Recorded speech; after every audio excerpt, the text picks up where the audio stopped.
بسم الله الرحمن الرحيم.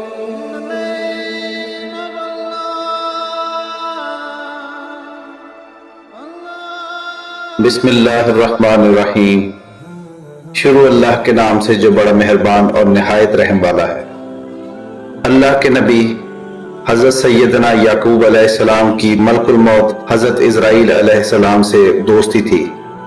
ایک دن جب حضرت اسرائیل علیہ السلام حاضر ہوئے تو حضرت یعقوب علیہ السلام نے پوچھا، ملاقات کے لیے آئے ہو یا روح قبض کرنے کے لیے؟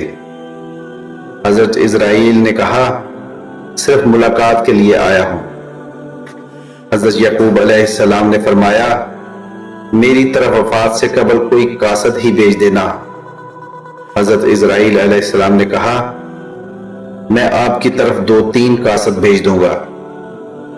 وقت گزرتا گیا اور جب حضرت سیدنا یعقوب علیہ السلام کا آخری وقت آیا، ملک الموت روح قبض کرنے کے لیے پہنچے تو سیدنا یعقوب علیہ السلام نے فرمایا، تم نے 2-3 قاصد بھیجنے کا وعدہ کیا تھا.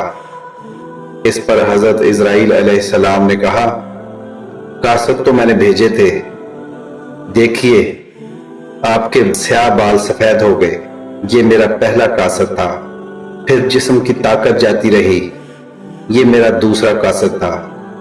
پھر آپ کی کمر جھک گئی، یہ میرا تیسرا قاصد تھا. اے یعقوب، موت سے قبل انسان کی طرف میرے قاصد یہی ہوتے ہیں. دوستو، اگر آپ کو آج کی معلوماتی ویڈیو اچھی لگی ہو تو چینل کو سبسکرائب ضرور کریں اور بیل آئیکن کا بٹن بھی دبا دیں. اللہ تعالیٰ آپ سب کا حامی و ناصر رہے.